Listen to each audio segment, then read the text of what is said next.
কি হলো? একদম জীবনের শেষ সীমান্তে এসে দাঁড়িয়েছ? আপন মানুষগুলো সবাই হাত ছেড়ে দিয়েছে? এতদিন যারা বন্ধুর বেশে ছিল তারাই কি শত্রু হয়ে দাঁড়িয়েছে? হাতের কাছে কোনো অপশন পাচ্ছ না নিজেকে দাঁড় করানোর? ভাবছ আমার সবটা শেষ হয়ে গেছে, কিন্তু না, তুমি ভুল ভাবছ।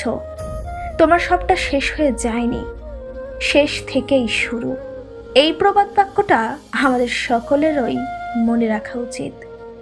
তাই যখন সব আশার আলো নিভে যায়, চারিদিকে অন্ধকার হয়ে যায়, তখনই একটা সূক্ষ্ম আলোক রশ্মি আমাদের পথ দেখায়। আর সেই পথে এগিয়ে চলার জন্য আমাদের কয়েকটা জিনিস অবশ্যই মনে রাখতে হয়। তাই বলবো, জেগে ওঠো বন্ধুরা। হেই এভরিওয়ান, আমি শালু নিত্যদিনের মতো আবারও একটা মোটিভেশনাল স্পিচ নিয়ে তোমাদের সামনে হাজির হয়েছি। আজ আমি তোমাদের সাথে কোনো পুঁথিগত বিদ্যা নিয়ে কথা বলতে আসিনি।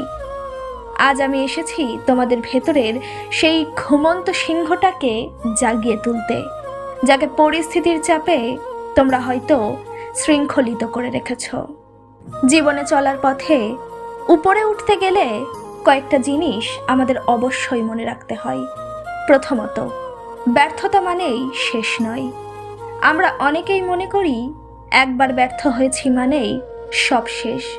কিন্তু মনে রাখবে, একটা পাথর তখনই মূর্তিতে পরিণত হয় যখন সে ছেনির হাজারো আঘাত সহ্য করে।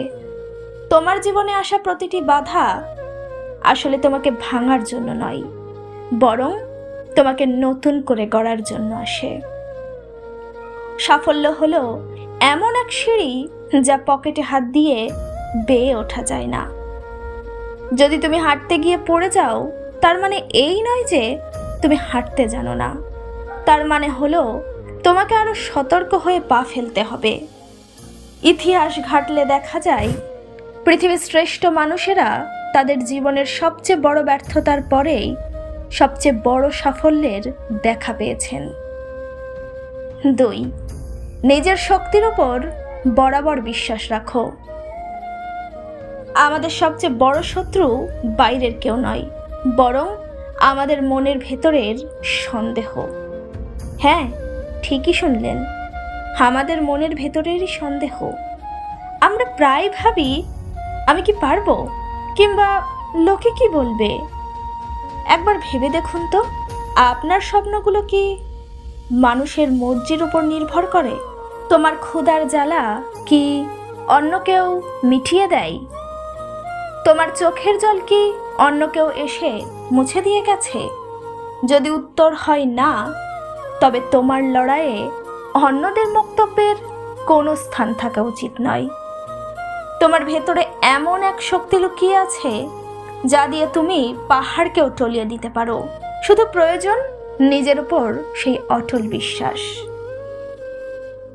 3 নম্বর, সময়ের সঠিক মূল্যায়ন।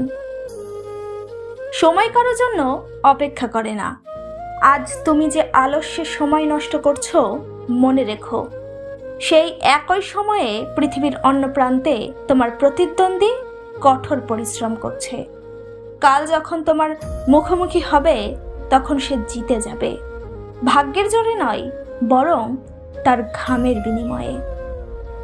অতএব একটি সহজ সমীকরণ হলো, আজকের কষ্ট ইজুগাল টু আগামীকালের আরাম, আর আজকের আরাম ইজুগাল টু আগামীকালের আক্ষেপ। 4, ছোট থেকে ছোট পদক্ষেপেই বড় সাফল্যের চাবিকাঠি। একদিনে কেউ হিমালয় জয় করতে পারে না, তার জন্য প্রয়োজন প্রতিদিনের ছোট ছোট প্রচেষ্টা।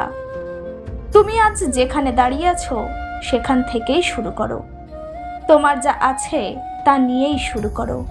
লক্ষ্য যদি স্থির থাকে, তবে পথ তোমার কাছে নিজে থেকেই ধরা দেবে। অতএব একটি শপথ আজই নিয়ে ফেলুন। আজই আয়নার সামনে দাঁড়িয়ে নিজের চোখের দিকে তাকিয়ে বলুন, আমি হার মানার জন্য জন্মাইনি। পৃথিবী আমাকে যেই নামেই ডাকুক না কেন, আমি আমার কাজের মাধ্যমে নিজের পরিচয় ঠিকই তৈরি করব। মনে রাখবেন, সূর্য প্রতিদিন ডোবে ঠিকই, কিন্তু পরদিন সকালে সে আবার দ্বিগুণ তেজে উদিত হয়। আপনার জীবনের অন্ধকার সময়টাও কেটে যাবে যদি আপনি লড়াই করার মানসিকতা না হারিয়ে ফেলেন। তাই এখনো সময় আছে। জেগে উঠুন, লড়ে যান, জয় করুন। একবার লড়াই শুরু করলেই বুঝতে পারবেন পৃথিবীটা আপনারই হাতের মুঠোয়।